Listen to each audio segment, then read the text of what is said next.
Hello दोस्तों, आज के वीडियो में हम बात करने वाले हैं जीन पियाजे के संज्ञानात्मक विकास और विकास के सिद्धांत के बारे में। संज्ञान क्या होता है? संज्ञान मतलब होता है जानना या समझना, और संज्ञानात्मक मतलब समस्या का समाधान। और निवासी, ये जो जीन पियाजे थे ये स्विट्जरलैंड के निवासी थे। इनका जीवन काल 1896 में हुआ जन्म, और 1980 में इनकी मृत्यु हो गई। इनकी पुस्तक का नाम द साइकोलॉजी ऑफ चाइल्ड है, the language and thought of the child. Jean पियाजे के संज्ञानात्मक विकास की 4 अवस्थाएं दी गई है। पहली अवस्था है संवेदीय पेशीय गामक अवस्था, और दूसरी अवस्था है पूर्व प्राक संक्रियात्मक अवस्था, और तीसरी अवस्था है मूर्त संक्रियात्मक अवस्था। चौथी अवस्था का नाम है अमूर्त संक्रियात्मक अवस्था। इन चारों अवस्थाओं का हमने एक चार्ट बना लिया जिससे आसानी से समझ में आ जाए, और हमारे सामने चारों अवस्थाएं एक पास रहेंगी। पहली अवस्था है संवेदीय पेशीय गामक अवस्था, और दूसरी अवस्था है पूर्व प्राक संक्रियात्मक अवस्था, तीसरी अवस्था है मूर्त संक्रियात्मक अवस्था, चौथी अवस्था है अमूर्त प्राक संक्रियात्मक अवस्था।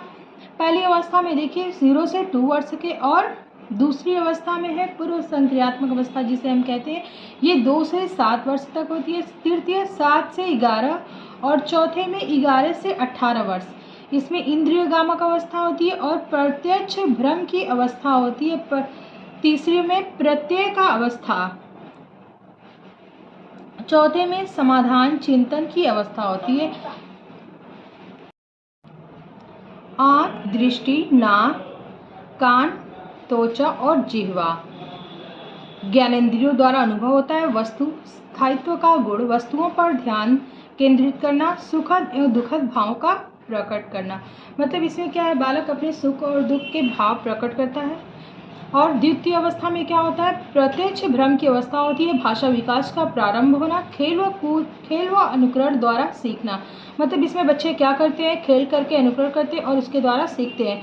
इसमें आत्म केंद्रिता निद्रिता की भावना, वस्तुओं एवं शब्दों में संबंध स्थापित करना। तृतीय अवस्था में 7 से 11 वर्ष होती है। प्रत्यय का अवस्था कॉन्सेप्चुअल स्टेज, जिसके मूर्त समस्याओं पर समाधान करते हैं। वर्गीकरण की योग्यता, क्रमबद्धीकरण की योग्यता, तर्क एवं चिंतन आरंभ करना। चौथी अवस्था में क्या होता है, 11 से 18 वर्ष के होते हैं। समस्याएं होती हैं, समाधान होते हैं और चिंतन की अवस्था होती है। ये सभी प्रकार की समस्या, जैसे मूर्त और अमूर्त दोनों प्रकार की अवस्थाओं की समस्याओं का समाधान करता है बालक। तर्क व चिंतन के परिपक्वता करता है। मतलब क्या होता है कि बालक इस अवस्था में आता है तो अपने समस्या का समाधान खुद ही ढूंढने लगता है। मूर्त हो या अमूर्त हो, दोनों प्रकार की समस्याओं का समाधान करता है, तर्क व चिंतन करता है, क्योंकि वो परिपक्व हो जाता है। और जिसमें तृतीय अवस्था में 7 से 11 वर्ष की अवस्था का बालक होता है, जिसमें प्रत्येक अवस्था होता है कॉन्सेप्चुअल स्टेज जिसको बोलते हैं। मूर्त समस्याओं पर समाधान होता है। वर्गीकरण की योग्यता, क्रमबद्ध की योग्यता, तर्क एवं चिंतन प्रारंभ करता है। इसमें बालक क्या करता है, 7 से 11 वर्ष का बालक क्या होता है, तर्क एवं चिंतन प्रारंभ कर देता है इस अवस्था में। और द्वितीय अवस्था की बात करें तो इसमें क्या होता है, 2 से 7 वर्ष का बालक होता है, जिसमें प्रत्यक्ष की अवस्था होती है। भाषा विकास का प्रारंभ होने लगता है। खेल व अनुकरण, बच्चा क्या करता है, खेलने कूदने लगता है इस अवस्था में। और आत्म केंद्रिता होती है, अहम केंद्रिता की भावना स्पष्ट होती है। वस्तु एवं शब्दों में संबंध स्थापित करता है।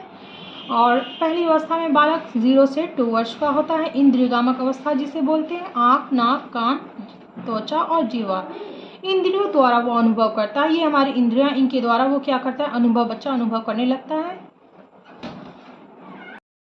पियाजे से संबंधित कुछ कथन। पियाजे द्वारा संबंधित कुछ कथन: आत्मसात कर पूर्व ज्ञान, नवीन के आधार पर नवीन जानकारी प्राप्त करना।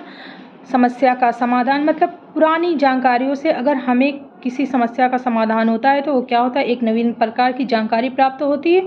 अब समायोजन, समंजन स्थापित, पुरानी परिस्थिति में नई परिस्थिति डालना ही समायोजन है।